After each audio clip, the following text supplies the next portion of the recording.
Hello. ഇന്നൊരു യാത്രയിലാണ് കേട്ടോ, വേറെ എവിടത്തേക്കുമല്ല, പഴനിയിലേക്ക് പോകാനുള്ള തയ്യാറെടുപ്പിലാണ്. അങ്ങനെ രാവിലെ തന്നെ ഒരു 6 മണി 6:30 കാണും വടകര റെയിൽവേ സ്റ്റേഷനിലെത്തി. അങ്ങനെ ഞാൻ വെയിറ്റിങ്ങിലാണ് കേട്ടോ ട്രെയിൻ വരാനായിട്ട്. ഇതാ വരുന്നു ഞങ്ങളുടെ ട്രെയിൻ. ഇന്ന് പതിവിൽ ഏറെ തിരക്കുണ്ടായിരുന്നു, കാരണം ഇന്നൊരു വെള്ളിയാഴ്ചയാണ്, അതുകൂടാതെ വർക്കിംഗ് ഡേ ആണ്. അതുകൊണ്ട് തന്നെ നല്ല തിരക്കുണ്ടായിരുന്നു കേട്ടോ. ഞങ്ങൾ സ്റ്റാൻഡിങ്ങിലായിരുന്നു യാത്ര മുഴുവനും. അങ്ങനെ കോഴിക്കോട് കഴിഞ്ഞതിന് ശേഷമാണ് ഞങ്ങൾക്ക് സീറ്റ് കിട്ടിയതും ഒന്ന് കംഫർട്ടബിളായി ഇരുന്ന് യാത്ര തുടങ്ങുന്നതും. ഈ യാത്രയിൽ എനിക്ക് പറയാനുള്ളത് ഒരു അബദ്ധത്തെക്കുറിച്ചാണ് കേട്ടോ. അതെന്താണെന്നല്ല നിങ്ങൾ ആലോചിക്കുന്നത്, വേറെ ഒന്നുമല്ല. ഈ കണ്ണൂർ ടു കോയമ്പത്തൂർ എക്സ്പ്രസ് ഡയറക്റ്റായിട്ട് പഴനിക്കുള്ളതാണ്. പക്ഷേ ഇതിനെക്കുറിച്ച് അറിവില്ലായിരുന്നു ഞങ്ങൾക്ക്. കാരണം ഇത് പഴനിയിലേക്ക് പോകുന്നതിന് മുമ്പ് തന്നെ കോയമ്പത്തൂർ കുറച്ച് നേരം പിടിച്ചു നിർത്തുമായിരുന്നു. ആ ഒരു 2 മണിക്കൂറോളം പിടിച്ചു നിർത്തിയ ശേഷമാണ് പിന്നീടാണ് നേരെ പഴനിയിലേക്ക് പോകുന്നത്.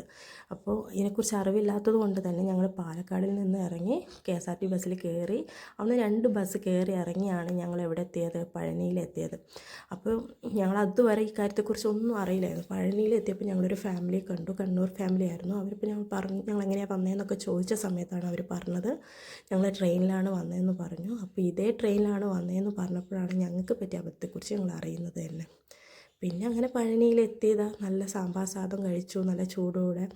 ആദ്യം ഞങ്ങൾ ഒരെണ്ണമായിരുന്നു വാങ്ങിയത്, പക്ഷേ അതിൻ്റെ ടേസ്റ്റ് അറിഞ്ഞ് ഒരെണ്ണം കൂടെ വാങ്ങി.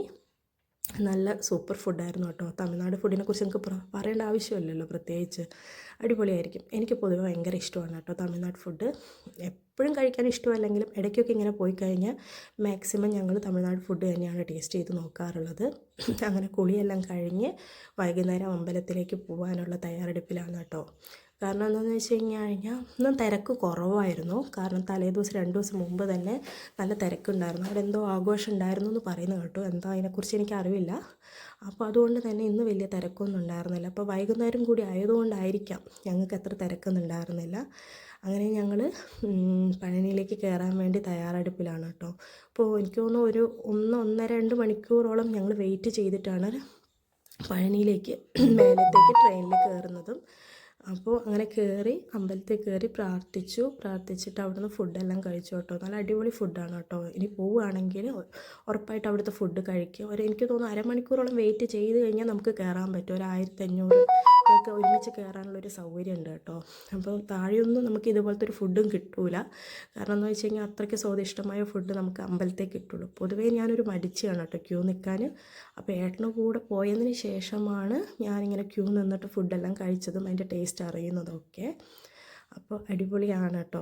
അപ്പോൾ എനിക്ക് രാവിലെ 6 മണി തൊട്ട് 9 മണി വരെ, വൈകുന്നേരം 9 മണി വരെ അമ്പലത്തിൻ്റെ ടൈമുള്ളത്. അപ്പം എനിക്ക് തോന്നുന്നു ഞങ്ങൾ മിക്ക ദിവസങ്ങളിലും പഴനി പോവുകയാണെങ്കിൽ വൈകുന്നേരമാണ് പോവാറുള്ളത്. കാരണം വൈകുന്നേരം പോയി കഴിഞ്ഞാൽ അതിൻ്റെ വൈബ് വേറെ തന്നെയാണ്.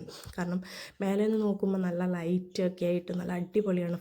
ഫോട്ടോസൊന്നും എടുക്കാൻ പറ്റിയില്ല. കാരണം എന്താണെന്ന് വെച്ച് കഴിഞ്ഞാൽ മേലെ ഫോട്ടോസൊന്നും അലൗഡ് അല്ല. അതുകൊണ്ട് ഫോട്ടോസൊന്നും എനിക്ക് എടുക്കാൻ പറ്റിയില്ല കേട്ടോ. പിന്നെ ഇത് കണ്ടില്ലേ, ഇത് നമ്മുടെ തമിഴ്നാട് ഗവൺമെൻറ് കൊടുത്ത ഒരു മിനി ബസ്സാണ് കേട്ടോ, മുരുകന്. അപ്പോൾ ഞങ്ങൾക്കതിൽ കയറണം എന്നുണ്ടായിരുന്നു. അങ്ങനെ അതിൽ കയറിയൊക്കെ ചെയ്തു, ഫോട്ടോസെല്ലാം എടുത്ത് കുറച്ച് ദൂരം ഞങ്ങളിങ്ങനെ യാത്ര ചെയ്തു. പിന്നെ തിരിച്ച് ഞങ്ങൾ റൂമിലേക്ക് പോകാനുള്ള തയ്യാറെടുപ്പിലാണ്. പോകുന്ന വഴി എഡ്യൂക്കേഷൻ ടൂറാണ് കേട്ടോ. കുട്ടികൾ എവിടത്തേക്കാണെന്നൊന്നും അറിയില്ല, പക്ഷെ നല്ല ലൈറ്റും കാര്യങ്ങളൊക്കെ ആയിട്ട് അടിപൊളിയായിട്ട് ഇങ്ങനെ നടക്കുന്നുണ്ടായിരുന്നു. അപ്പോൾ ഈ സമയത്തെല്ലാം കണ്ടപ്പോൾ ഞാൻ എൻ്റെ കോളേജ് ഡേയ്സിനെ കുറിച്ചൊക്കെ ഓർത്തു കേട്ടോ. ഞങ്ങളും ഇതുപോലെയൊക്കെ തന്നെ ആയിരുന്നു കേട്ടോ, നല്ല സൂപ്പറായിരുന്നു. അപ്പോൾ ഞങ്ങൾ അതിൻ്റെ അടുത്ത് കൂടെയൊക്കെ നടന്ന് കുട്ടിയൊക്കെ കയ്യെല്ലാം കൊടുക്കുന്നുണ്ട് കേട്ടോ, ടാറ്റയെല്ലാം കൊടുക്കുന്നുണ്ട്. അപ്പോൾ എൻ്റെ മോനോട് എന്തൊക്കെയോ അവർ ചോദിക്കുന്നുണ്ട് കേട്ടോ. അങ്ങനെ നടന്നുകൊണ്ടിരിക്കുകയാണ്. അപ്പോൾ ഞങ്ങൾ അങ്ങനെ നടന്നുകൊണ്ടിരിക്കുന്ന സമയത്ത് വലിയ തിരക്കൊന്നും ഉണ്ടായിരുന്നില്ല, ഞാൻ പൊതുവെ പറഞ്ഞല്ലോ. ഇപ്പം അതുമല്ലാതെ നമുക്ക് അമ്പലത്തിൻ്റെ താഴെ പണ്ടെല്ലാം നല്ല തിരക്കായിരുന്നു. കാരണം എന്താണെന്ന് വെച്ചാൽ കച്ചവടക്കാരൊക്കെ ഉണ്ടായിരുന്നു. പക്ഷേ ഇപ്പോൾ അവിടെ ഒന്നും കച്ചവടമൊന്നും ചെയ്യാൻ പറ്റില്ല. അതുകൊണ്ട് തന്നെ കാരണം ബസ് ഞാൻ പറഞ്ഞല്ലോ മിനി ബസ് ഗവൺമെൻറ് കൊടുത്തിട്ടുണ്ട്. അപ്പോൾ അതിൽ കൂടെ ചെറുതായിട്ട് പോകുന്നത് കൊണ്ട് തന്നെ അവിടെ ഒന്നും തിരക്കൊന്നുമില്ല, കാര്യങ്ങളൊന്നും ഉണ്ടായിരുന്നില്ല. പക്ഷെ എനിക്ക് തോന്നുന്നു ആ കച്ചവടങ്ങളൊക്കെ ഉള്ള സമയത്ത് ഒരു വൈബായിരുന്നു കേട്ടോ, തിരക്കും കാര്യങ്ങളൊക്കെ ഉള്ള സമയത്ത്. അപ്പോൾ ഞങ്ങളങ്ങനെ നടന്നുകൊണ്ടിരിക്കുകയാണ്. ഈ കാണുന്നതാണ് ഞങ്ങളുടെ റൂം കേട്ടോ. ഞങ്ങളപ്പോൾ റൂമിൻ്റെ താഴത്തേക്ക് പോയിക്കൊണ്ടിരിക്കുക. അതിനിടയിൽ ഞാൻ പറയുന്നത് എനിക്ക് ചായ കുടിക്കണമെന്ന്. അങ്ങനെ ഞങ്ങളവിടെ പോയിട്ടൊരു ചായ എല്ലാം കുടിച്ചു. ഒരു പൊടിച്ചായയാണ് പറഞ്ഞത്, നല്ല അടിപൊളി ചായ ആയിരുന്നു കേട്ടോ. അപ്പോൾ മൂപ്പരോട് ഞാൻ മധുരം കുറച്ചിട്ട് മതി എന്ന് പറഞ്ഞിട്ടും നല്ല മധുരം ഇട്ടിട്ടാണ് കേട്ടോ ചായ തന്നിരിക്കുന്നത്. തമിഴ്നാട് പോയി കഴിഞ്ഞാൽ തന്നെ പൊതുവെ അവർക്ക് നല്ല മധുരം വേണം ചായക്ക്. നല്ല അടിപൊളി ചായ ആയിരുന്നു, അടിപൊളി സൂപ്പർ.